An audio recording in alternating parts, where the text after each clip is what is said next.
Assalamualaikum warahmatullahi wabarakatuh. Pemirsa di mana saja Anda berada, selamat berjumpa kembali dengan channel YouTube Insan Dongeng.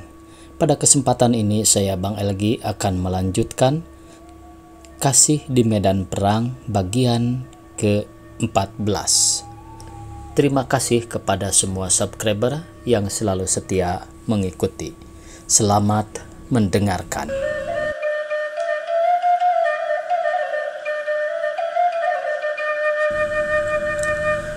Baik, kata Maryam sambil terus saja mendorong keretanya. Tapi belum lagi 8 langkah berjalan, ia sudah memekik sebab keretanya miring, hampir terguling. Roda depannya masuk ke lubang jalan. Gani lari menolong, untung pasien di atasnya tidak terguling. Maryam terengah-engah, kaget barangkali. Sampai sakit tanganku menahannya. Satu-satu saja nih. Aku takut terguling. Gani berpikir sebentar, memang kereta itu terlampau kecil. Kemarin pun tak digunakan untuk 2 orang. Ya, satu-satu saja Yam, katanya sambil diturunkannya pasien itu seorang. Sesudah itu Maryam segera berjalan lagi. Kira-kira 30 langkah di depannya tampak Ratna bergoyang-goyang mengikuti goyangan kereta dorongnya. Maklumlah jalannya bantingan. Entah Ratna kurang hati-hati atau entah ia melamun, tiba-tiba saja keretanya miring lalu terguling sehingga kedua orang sakit di atasnya jatuh. Ternyata roda depannya masuk ke lubang besar yang sengaja dibuat pemuda untuk memasang rintangan. Melihat kejadian itu Maryam berteriak memanggil Gani. Apalagi, teriak Gani dari belakang. Kereta Ratna terguling tuh, lekas tolong. Gani berlari lagi, lalu segera ditolongnya Ratna. Melamun saja kau, masih ngantuk apa? Hati-hati sedikit kenapa? Tahu jalannya bantingan? Ratna diam, ia merasa bersalah. Tadi pikirnya melayang sebentar, ingat kepada orang tuanya. Tidak lukakah kau? Tanya Gani sambil memeriksa pasien yang terjatuh. Kepala saya sakit, Pak. Benjol sedikit. Jama ya, mari ku obati, kata Gani sambil mengambil yodium, lalu diolesinya kepala yang benjol itu. Kau tak ada yang sakit? Tanyanya kepada pasien yang satu lagi. Tidak Pak, hanya lutut sedikit. Jama saja lecet sedikit, kata Gani sambil diolesinya pula lutut pasien itu. Kereta ini terlampau kecil nih, kata Ratna perlahan-lahan. Ya, terlampau kecil, bukan salahmu, kata Gani menghibur. Menyesal ia telah memarahi Ratna tadi. Kau tidak apa-apa? Tidak, hanya terkejut saja. Satu saja kau bawa, yang seorang lagi biar nanti memakai tanduk. Ayo kita angkat lagi, tahan keretanya, kata Gani sambil menaikkan lagi pasiennya. Perlahan-lahan saja ya Rat. Maaf ya nih. Tadi pikiranku melayang sebentar. Gani tersenyum, ditepuknya bahu Ratna. Sabar saja Rat, nanti juga datang bantuan. Ratna tak menyahut didorongnya keretanya dengan hati-hati. Ia insaf bahwa dalam menolong orang sakit diperlukan kesungguhan hati. Pantas Gani sering tak menghiraukan bahaya dalam menjalankan tugasnya. Tentu hal itu dilakukan demi kepentingan orang sakit saja. Rupanya tadi Bu Ratna melamun, Pak. Telah saya peringatkan di depan ada lubang. Beliau diam saja. Bukan melamun, jalannya saja jelek, kata Gani. Lagi pula keretanya terlampau kecil. Betul, Pak. Sampai susah bergerak. Mau bergerak sedikit saja sudah takut jatuh. Dapatkah kau duduk? Kalau bersandar barangkali dapat. Itu saja tuh, di bawah pohon, Pak, supaya teduh. Gani tak menjawab. Dibawanya pasien itu ke bawah pohon lalu didudukan di situ. Tunggulah di sini, aku mengambil dulu tanduk, katanya. Sementara itu Oman dan Rahmat lewat menggotong tanduknya. Kenapa nih? Kenapa? Tanya Oman. Terjatuh Man. Tak apa-apa. Mending kepalanya benjol. Tak seberapa, kata Oman sambil meneruskan perjalanannya. Lela pun menanyakan, tapi Gani hanya menjawab seperlunya saja. Mari kita berangkat, Lela. Kuatkah kau? Perlahan-lahan saja, Ani. Jangan seperti kemarin.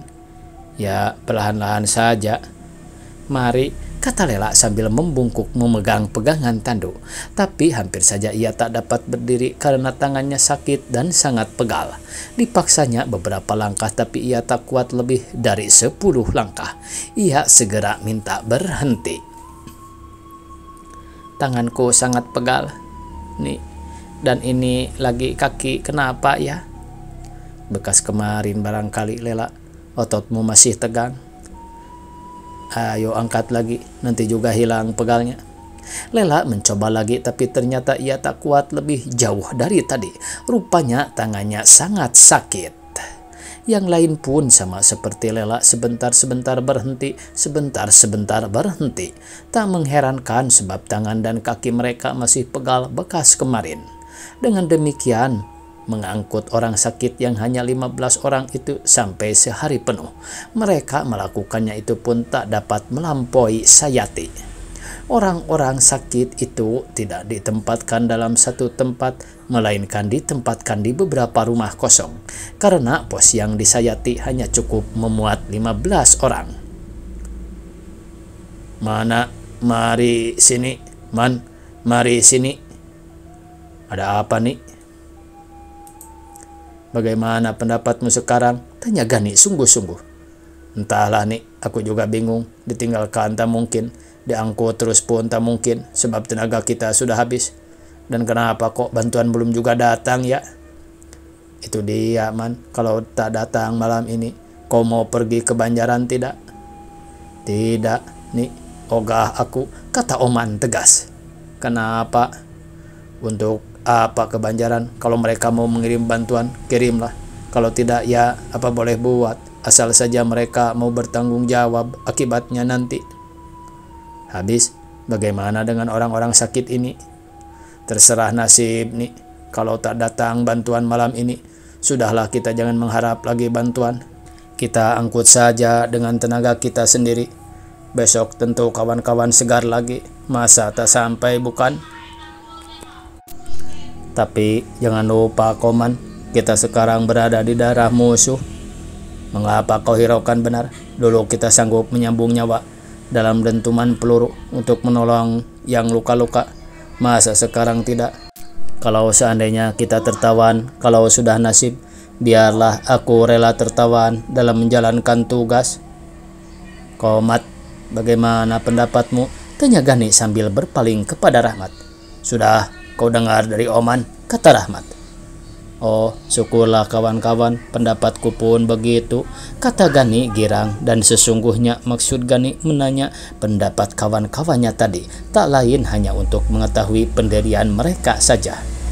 Mari Man, kita makan dulu, barangkali nasi sudah datang, ajak Gani kemudian. Lantas masuklah mereka ke pos yang sempit itu. Di situ didapatinya Ani dan kawan-kawannya sedang membagikan makanan kepada orang sakit. Tak banyak nasi itu, pikir saja 5 liter beras untuk 30 orang sakit dan 11 orang sehat. Mana cukup? Saya tak usah, Bu. Untuk yang lain saja, kata Kadir ketika Ani menyeduk nasi untuknya. Makanlah, Dir. Makanlah, Dir, biar sedikit juga, jangan terlalu kosong perutmu, kata Gani. Biarlah, Pak, saya sudah biasa, berikanlah kepada yang lain, kata Ganir dengan suara ikhlas. Sudah semua, Ani? Sudah, nih, hanya... Ani tak meneruskan perkataannya dan sebagai gantinya ia memperlihatkan bakul nasi yang dipegangnya kepada Gani. Isinya barangkali ada 2 atau 3 suap lagi. Oh iya, Cakra belum nih, hampir aku lupa, sambung Ani. Itu saja berikan kepadanya, kata Ani. Cakra, Ani memanggil Cakra, tetapi ternyata Cakra tak ada. Kemana Cakra, Dir? Tanya Gani sambil memandang kepada Kadir dengan tajam karena disangkanya Cakra pergi diam-diam. Rupanya Kadir ketakutan. Maaf, Pak, tadi Cakra pergi, kata Kadir dengan suara sedikit gemetar. Pergi? Saya, Pak. Kenapa tidak bilang dulu? Itu Pak, itu apa? Anu, dia takut kalau Bapak tak mengizinkan. Tolol kamu, bukankah tadi pagi juga sudah kubebaskan dia? Kadir tak menyahut, ia diam sambil menundukkan kepala. Dengan hati agak mengkal, Gani pergi di luar. Malam sangat gelap karena bintang-bintang belum banyak. Tapi karena hati Gani mendongkol tinggal di dalam, ia pergi keluar. Lalu duduk di atas rumput bersandar ke pagar sambil memikir-mikir bagaimana caranya mendapat beras. Ia sendiri masih kuat menahan lapar karena sudah biasa 3,5 tahun lamanya. Ia dilatih lapar oleh Jepang, harus cukup dengan 250 gram beras sehari. Tapi kawan-kawannya seperti Lela, Mariam, dan Ratna, mereka tentu belum biasa. Pening juga Gani memikirkan soal itu, sedang pemecahannya belum juga didapat, malah makin dipikir makin bertambah sulit. Langit kini mulai bersih dan bintang-bintang mulai menampakkan dirinya kilau kemilau, sehingga lama-kelamaan malam tak lagi begitu gelap. Angin malam sejuk bertiup menyegarkan tubuh Gani yang lelah di sawah. Bangkong berdengkung mesrik bersahut-sahutan memecah kesunyian malam, dan sayup-sayup jauh di sebelah timur, agak ke utara sedikit, terdengar suara tembakan. Mungkin terjadi pertempuran di sebelah timur kota Bandung. Di sebelah selatan tampak Gunung Malabar tinggi menjulang bagai raksasa tengah duduk memeluk lutut. Gelap hitam tampaknya. Lebih ke selatan lagi tampak samar-samar puncak Gunung Wayang diselimuti kabut tebal. Gunung Tilu dan gunung lainnya berbaris sambung menyambung seolah-olah merupakan benteng yang amat kukuh melindungi kota Bandung. Memandang gunung-gunung itu, Gani teringat kedongeng-dongeng kuno yang banyak dikenal orang di Priangan. Dalam malam sunyi seperti itu, gunung-gunung itu hanya menambah suramnya pemandangan saja. Terasa oleh Gani betapa sepinya keadaan kota yang dikosongkannya. Lengang, sepi. Pikiran Gani melayang di bawah lamunannya. Ia terkenang kepada pengalaman-pengalaman di masa lampau yang menakutkan, yang menyeramkan, dan lain-lain pengalaman yang telah dialaminya. Tatkala ia ingat kepada kawan-kawannya tidak bertanggung jawab itu, hatinya sangat mengkal. Barangkali sekarang mereka sedang senang-senang tidur atau bermain-main jauh di belakang, di daerah aman. Ingat lagi pengalamannya kemarin, Lela sampai kepayahan, dan sekarang barangkali Lela sangat lapar. Ah, Lela, demikian Gani mengeluh. Apa nih? Kata Lela lemah dari belakang. Gani terkejut. Tadi ia tak sadar akan keluhannya karena terlampau dalam lamunannya. Ia tak tahu bahwa sudah dari tadi Lela berdiri di belakangnya. Lela, apa nih? Gani tak menyahut, keduanya diam. Keduanya saling pandang, keduanya sama lelah, sama lapar. Amboi mereka berpelukan, air mata Lela meleleh ke pipi. Laparkah kau, Lela? Tidak nih, kata Lela lembut. Habis, mengapa? Lela tak menyahut, disandarkannya kepalanya ke dada Gani dalam pelukan Gani. Lela lupa laparnya, lupa lelahnya, berganti dengan rasa betah yang mendebarkan hati. Di dalam barangkali kawan-kawannya telah tidur, tetapi ternyata Ratna belum, sebab tak lama Ratna pun keluar mendapatkan Gani. Belum ngantuk kau, Rat? Ngantuk ya ngantuk nih, tapi mataku tak mau tidur. Kenapa? Lapar barangkali ya? Entahlah, tapi di dapur ada yang keletrak-keletrik saja, aku takut. Kucing barangkali, Rat? Bukan nih, suaranya seperti suara orang ngomong dalam gua, menggerendeng begitu sehingga bulu kuduku berdiri, kata Ratna sambil duduk di sebelah kiri Gani, lantas meniru Lela menyandarkan kepala ke dada Gani. Kemudian oleh Gani dibelainya pipi kedua gadis itu. Mari, Rat, Lela, kita tidur saja. Lihat dulu ke dapur nih, aku tak akan dapat tidur sebelum tahu apa-apanya, kata Ratna. Rupanya ia masih takut kepada pendengarannya. Apa yang kau takutkan? Enggak, lihat sajalah dulu, kata Ratna sambil ditariknya tangan Lela mengajak masuk. Gani pergi juga memeriksa dapur. Oh, kiranya si Kadir dan Cakra. Hei, Kra, kau di situ? Saya, Pak. Ngapain? Bikin liwet, Pak. Bikin liwet? Dari mana berasnya? Saya ngambil dari rumah sakit. Dari rumah sakit? Jadi kau tadi ke sana? Saya, Pak, hanya untuk mengambil beras saja. Hanya untuk mengambil beras saja? Saya, Pak, kan di sini tak ada beras. Bapak dan Ibu tentu belum makan, dan kasihan juga sama orang-orang sakit. Dan itu, Pak, kain geblokan itu pun saya bawa juga. Ambillah oleh Bapak. Tidak, Krak, ambillah untukmu sendiri. Saya sudah ada, Pak, untuk Kadir pun ada. Kalau Bapak tak mau, berikanlah kepada yang lain. Tapi terimalah dulu oleh Bapak. Baiklah, Krak, simpanlah di situ, kata Gani setelah berpikir sejurus lamanya. Perlahan-lahan Gani kagum juga kepada Cakra. Ternyata orang itu kini telah berubah pekertinya. Buktinya mau berjalan sejauh itu seorang diri untuk mengambil beras karena diketahuinya beras hanya sedikit, sedang orang-orang sakit banyak. Kau tidak ketemu musuh di sana, Krak? Tidak, Pak, rumah sakit pun sangat gelap, lampunya semua mati. Takut juga saya masuknya. Teruskan saja, Krak, kalau sudah matang bangunkan aku. Nasinya sudah, hanya telurnya belum. Oh, kau bawa telur juga? Saya, dan ikan asin lagi sedikit. Kalau begitu, baiklah ku tunggu, kata Gani sambil masuk lagi ke dalam menemui Lela dan Ratna. Dasar penakut kau, Rat. Ada apa di dapur nih? Tak ada apa-apa, kucing pun tak ada. Betul? Kalau tak percaya, lihatlah sendiri. Ogah aku ah. Kalau ogah, sudah tidurlah, kata Gani sambil menyandarkan tubuhnya ke punggung Lela. Aku tidur di sini saja ya nih, ujar Ratna. Gani tersenyum, ia tahu Ratna takut tidur sendirian. Tidak lapar kau, Rat? Kau saja lapar tidak? Balas Ratna. Bukan begitu, kalau lapar kita makan nanti. Nanti di Banjaran? Ratna mengejek. Di sini? Ngaco kau. Dari mana nasinya? Memangnya mau makan angin? Barangkali saja ada rezeki kita, Rat. Siapa tahu. Sudahlah nih, jangan ngomong saja bau-bau mulut. Mendingan tidur, kata Ratna kesal. Gani tak menjawab, ia merebahkan dirinya. Yang betul dong nih, masa begitu tidurnya? Aku nggak tidur dulu, Rat. Habis mau ngapain? Mau makan dulu, kata Gani sungguh-sungguh. Pergi, makanlah biar kenyang, kata Ratna sambil menolakkan tubuh Gani. Ia tak tahu bahwa Gani tak main-main. Gani bangun lalu pergi ke dapur dan kebetulan Cakra dan Kadir sudah siap masaknya. Nasi liwet yang masih panas itu harum sekali terciumnya.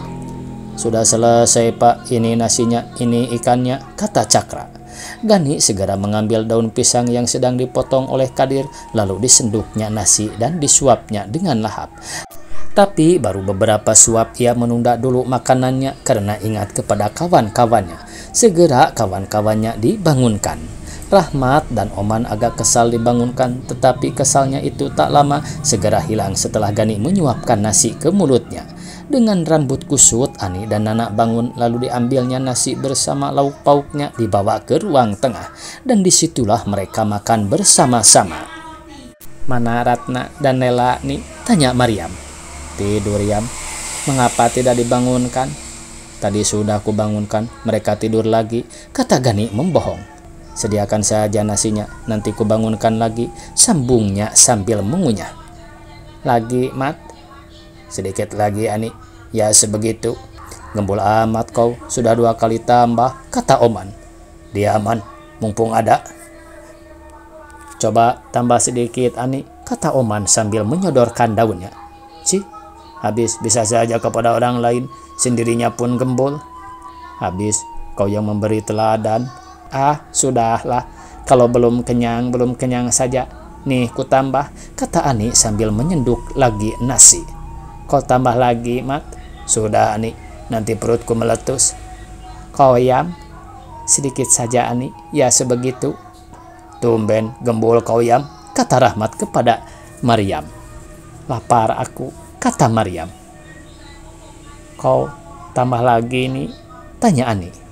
Wah, Gani saja ditanya, Ani.